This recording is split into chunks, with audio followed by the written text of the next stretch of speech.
So students, that's a very useful matter I have got here. So I'm going to discuss with you.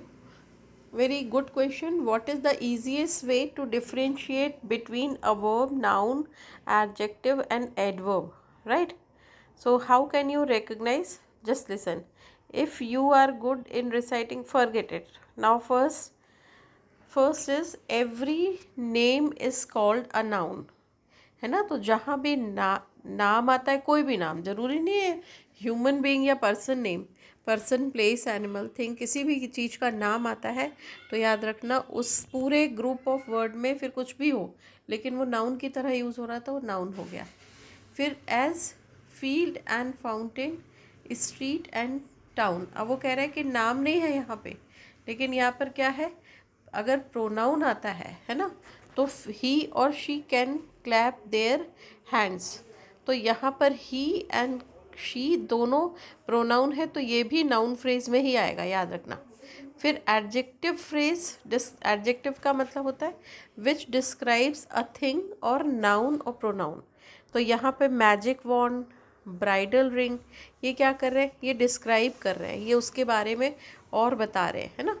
तो ये क्या हो जाएगा, ये हो जाएगा एडजेक्टिव फ्रेज। फिर मोस्ट वर्ब्स मीन एक्शन। अगर किसी भी सेंटेंस में आप देखना कोई काम होता हुआ दिखाई दे रहा है तो समथिंग इज डन, तो दैट इज कॉल्ड वर्ब, है ना। तो to read and write, to jump and run, इसमें देख रहे हो आप, रीड हो रही है, रीडिंग हो रही है, राइटिंग हो रही है, जंप हो रहा है, मतलब ये सारे वर्ड्स जो हैं वो वर्बल फ्रेज हैं, वर्ब्स है ना। फिर how things are done, the adjectives tell. ये बहुत इम्पॉर्टेंट है कि चीज़ें किस तरह से होती हैं, ये एडजेक्टिव बताता है। क्विकली, स्लोली, तभी तो एल वाई लगाते हैं, पर कभी कभी मैंने बोला कुछ ऐसे एक्सेप्शनल केस है जिसमें एल वाई नहीं लगाते। वेल भी एडवर्ब है लेकिन उसमें एल वाई से एंड नहीं होता। कुछ है वर्ड्स मैं बता दूंगी, कल बता दूंगी।